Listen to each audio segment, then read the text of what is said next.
Hi, welcome to another episode. Today, I want to talk about the difference between self-love and self-esteem, because those two things are very easy to get confused, especially in a culture where people associate people with very high self-esteem as being overly confident or being narcissistic. But that's completely different from self-love. Yeah, it can be an added bonus to self-love. It could be just something that comes along with knowing who you are and aligning more with who you are on the spiritual level. But what self-esteem really is it's a concept, or I should say construct rather, of the egoic mind. Self-esteem is not really true self-love. Self-esteem is just self-love or inner peace, if you can even call it self-love or inner peace, based on external qualities.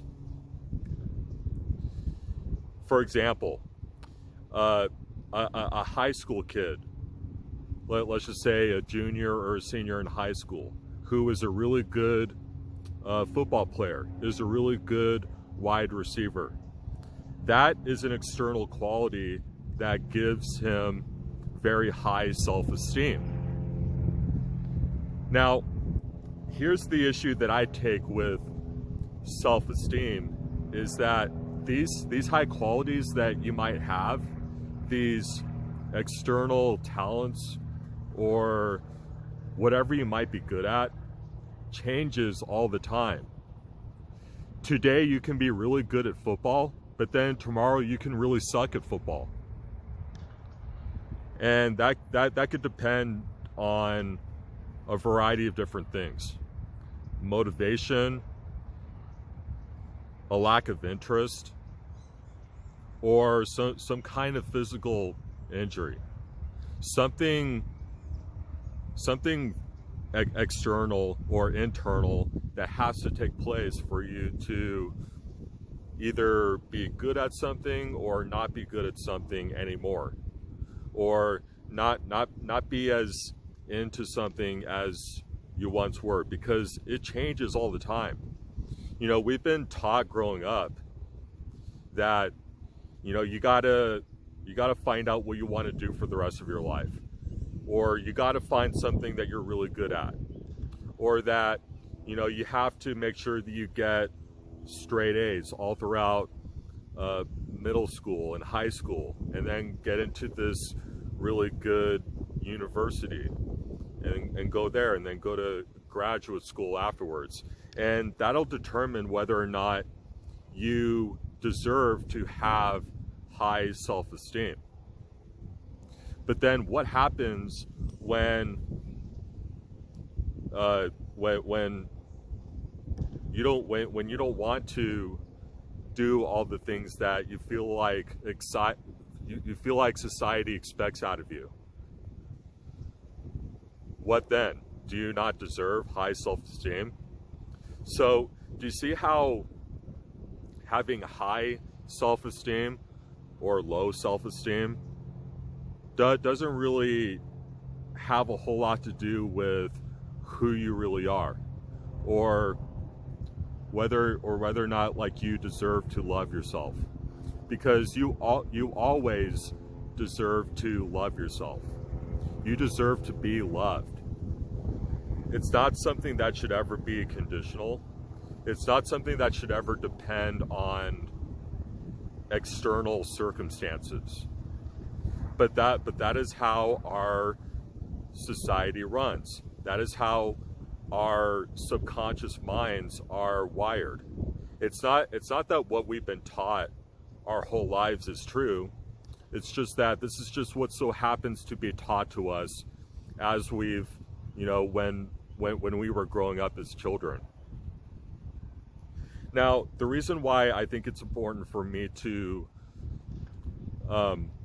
broach the subject is because, number one, a lot like what we covered earlier in this video, a lot of people get self-esteem confused with self-love. And then number two, there's this movement that's been going on, I think, since the late 70s, called the self-esteem movement, that has been in all of parents' curriculum, or a parent might try to pick up a book on how to parent, a parent's guide, if you will, to try to learn how to instill confidence and good feelings into their children so that they can have high self-esteem, whether they compete in sports or study to go to college, or to go to law school, or go to medical school, or whether or not parents just want some reason, any reason at all, to brag on their children, even though their children have never done any of the external dues or actions that society requires of them. They want their children to have some kind of reward, right? They want to be able to call their children winners. And what I've observed with parents that do that is that they don't really love their children unconditionally. In fact, they may even be embarrassed, or they have some kind of idea in their head of what they want their children to look like in front of the rest of society. Because, truth be told, and I know that a lot of parents probably don't like hearing this, but most parents, excuse me, most parents see their children. Most parents just see their children as extensions of themselves. They don't really see their children as these individuals. They don't really see their children as these autonomous, free-willed, human beings that have their own opinions, or have their own way of looking at the world. Most parents see their children as objects, and I don't say this to disparage any parents out there, but I'm just saying that most parents are not aware that that's the way that they view their children. It's not that they're doing it on purpose necessarily. It's just that they are unaware of it, just as their parents were completely unaware of how they were seeing their children as objects and not as individual human beings. So to wrap this up, the reason why I felt inclined to make this video is because I was watching I was watching a lot of George Carlin's stand-up last night, and George Carlin is hands down one of my favorite comics. Like, the guy's a legend, and I wouldn't even call him a comic. The guy was a philosopher. I don't agree with everything that he said, but most of it makes sense. And he was talking about the self-esteem movement, right, that started back in the 1970s. And he was talking about the people that do have high self-esteem, right, because they've achieved accolades, I'm sorry, I can't say that word, accolades. They've gone to this school and they've accomplished all of these external things. But then there are also the people that willingly cause harm to other people, steal, murder. Those people also have high self-esteem. Those people are narcissists. Now, people that genuinely love themselves, that genuinely know who they are not narcissists. Let's just go ahead and get that out of the way. They are not narcissists. Narcissists are people that are, yeah, they're really full of themselves, but they are also completely unaware of their own blocks and traumas.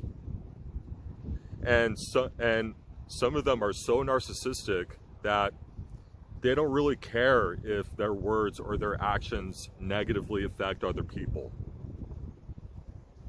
That's what narcissists are. Narcissists do not actually